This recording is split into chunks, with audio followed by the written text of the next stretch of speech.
किसके पास सबसे बेहतर डिस्प्ले टेक्नोलॉजी है। लाओ, तुम एमोलेड दे रहे हो, तुम ये दे रहे हो, वो दे रहे हो, अलग अलग किस्म की स्क्रीन हम वो यूज करेंगे जो बेस्ट है। और उसके बाद एप्पल का भरोसा मिल जाता है कस्टमर्स को कि हाँ, हमारे पास जो प्रोडक्ट आएगा उसे वाकई में पारखी नजरों के द्वारा देख करके पास किया गया। तो ये ब्रांड बना हुआ एप्पल का। अब हम कह दे रहे हैं कि टाटा ने कर दिया कदर, तो टाटा को जो मिला है काम, समझ लीजिए, वो एप्पल के आईफोन की मैन्युफैक्चरिंग का, उसकी असेंबलिंग का है, वो कर रहा है टाटा। लेकिन आपको एक बात बता दें, आज से कई दशक पहले ऑटोमोबाइल सेक्टर में ही कुछ ऐसा ही हुआ था। ऑटोमोबाइल सेक्टर में हुआ यह था कि सारी गाड़ियां उस वक्त की जो थी वो सब फॉरेन से बनकर भारत में इंपोर्ट की जाती थी। कीमत भी ज्यादा और भारतीय रोड्स के हिसाब से उतनी कंडूसिव भी नहीं हुआ करती थी।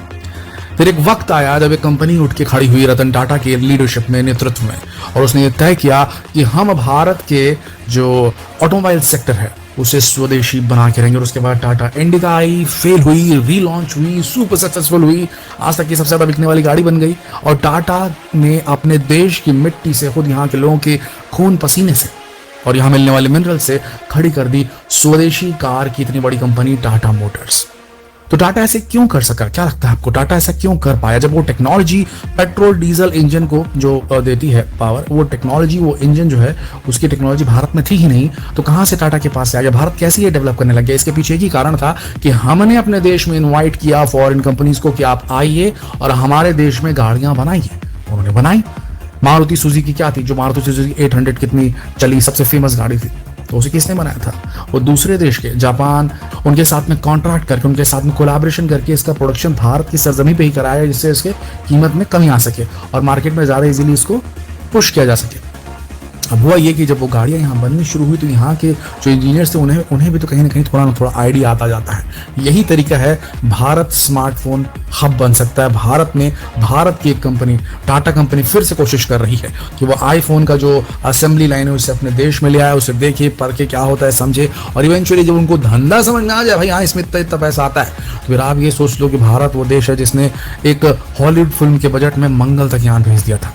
आप समझ रहे हैं हम क्या कहना चाह रहे हैं? तो ये है चुनौती एक हिसाब से एप्पल के लिए, क्योंकि टाटा के पास आ तो रही है, कहीं ये ना हो जाए कि आज से 5 साल बाद टाटा खुद का एक बेहतरीन फोन लॉन्च कर दे और टाटा का भरोसा जिसके साथ रहेगा तो 100% श्योर परफॉर्म करेगा वो प्रोडक्ट। अभी आगे डिटेल समझते हैं ये डील किस टाइप की हुई है और क्यों ऐसा कहा जा रहा है कि टाटा अब जो है स्मार्टफोन बनाने वाला है, वो भी स्मार्टफोन ऐसे वैसे नहीं, आईफोन बनाने वाला है भारत के अंदर। रिपोर्ट्स के मुताबिक जब चीन से एप्पल का मोह भंग हुआ तो भारत की तरफ उसने रुख किया।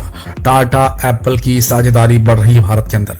कर्नाटका में बेंगलुरु के नजदीक होसूर में टाटा आईफोन के लिए कंपोनेंट बनाती है। साथ ही टाटा 100 के करीब एप्पल स्टोर्स खोलने वाली है और पहला स्टोर मुंबई में खुलने वाला है। यानी टाटा कंपनी जल्द ही आईफोन बनाने के साथ साथ उन्हें अपने स्टोर्स में बेचेगी भी। जैसे कि हमने कहा था कि एक बार धंधा समझ में आ जाए, उसके बाद अगर बेचना सीख गया किसी प्रोडक्ट को कोई, तो फिर उसकी मैन्युफैक्चरिंग भी करवा ली जाएगी। अब आप सोच रहे होंगे कि आखिर टाटा ही इस काम के लिए आगे क्यों आया, आईफोन के साथ कोलैबोरेशन के लिए? उसके पीछे कई सारी वजहें। टाटा के पास वो सारी चीजें मौजूद हैं जिससे वो आसानी से आईफोन का प्रोडक्शन अपने देश में करा सकती है।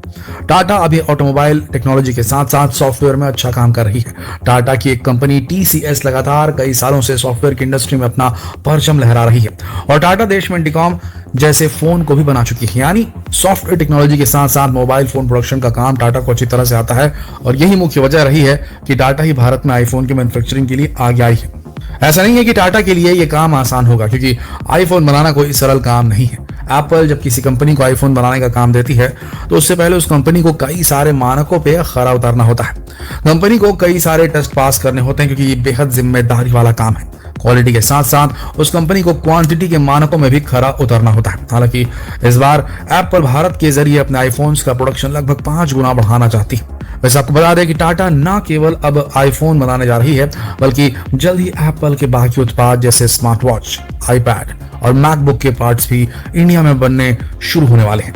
एक रिपोर्ट के मुताबिक टाटा ग्रुप की कंपनी टाटा इलेक्ट्रॉनिक्स को Tamil Nadu industrial development corporation limited यानी TIDCO ने 500 एकड़ जमीन आवंटित की है। कहा जा रहा है इस जगह पर एक कंपनी का निर्माण होगा जहां पर एप्पल स्मार्ट वॉच के पार्ट्स बनेंगे और इस काम में मदद करेगी टाटा की ही कंपनी टाइटन, जो दुनिया भर में अपने बेहतरीन वॉचेस के लिए जानी जाती है। यानी कुल जमा टाटा धीरे धीरे एप्पल से जुड़े सारे प्रोडक्ट्स को भारत में बनाना शुरू करने वाला है और ये सभी काम हमारे देश में होंगे तो भाई कितना मजा आएगा, सोचिए जरा। यानी कुल मिलाकर अब ड्रैगन की शक्तियों को हम और कम करने वाले हैं। भाई चीन से ही तो आया आईफोन का प्रोडक्शन। चीन अभी अपने प्रोडक्शन के दम पर हमसे थोड़ा आगे है, क्योंकि उसके पास आईफोन जैसे बड़े ब्रांड्स की मैन्युफैक्चरिंग का काम है, और ये एक ऐसा काम है जो लगातार चलता रहता है और इसकी डिमांड कभी खत्म नहीं होती। लेकिन अब जब हम आईफोन बनाना शुरू कर देंगे तो चीन की इकोनॉमी काफी प्रभावित होती है इससे, और जाहिर सी बात है कुछ समय में ही हम चीन को पीछे छोड़कर दुनिया का सबसे बड़ा प्रोडक्शन हब बन सकते हैं, क्योंकि हमारे पास टाटा ग्रुप का सपोर्ट और कुशल कारीगर होने के साथ साथ शानदार इंजीनियर्स भी हैं, जो किसी भी बड़ी कंपनी को उसका मनचाहा उत्पाद बनाकर दे सकते हैं। बीते कई वर्षों में जब से महामारी आई तब से दुनिया का भरोसा चीन से उठता हुआ नजर आ रहा है, क्योंकि हर काम में चीन अपनी मोनोपोली दिखाना चाहता है और अपने शर्तों पर किसी कंपनी को उत्पाद बनाकर देता है। इसके अलावा महामारी का प्रकोप भी चीन से ही शुरू हुआ।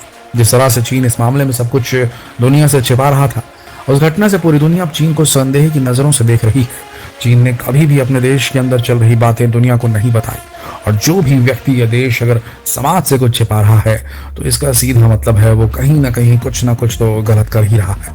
दोस्तों, चीन का टाइम गया और ये सदी अब भारत की शुरू होने वाली है, और हम ही होंगे दुनिया के सबसे पावरफुल टेक्नोलॉजी वाले देश आने वाले कुछ दशकों में। तो दोस्तों, कैसी लगी आपको ये वीडियो हमें कमेंट सेक्शन में लिखकर जरूर बताएं, और आपको क्या लगता है वो दिन कब आएगा जब भारत अपना खुद का मोबाइल फोन लॉन्च करेगा, fully made in India with the latest technology, latest trend. क्या लगता है तब क्या ये बाहर की कंपनियां भारत के जुगाड़ू इंजीनियरों के दिमाग को बीट करने के बारे में सोच भी सकती हैं?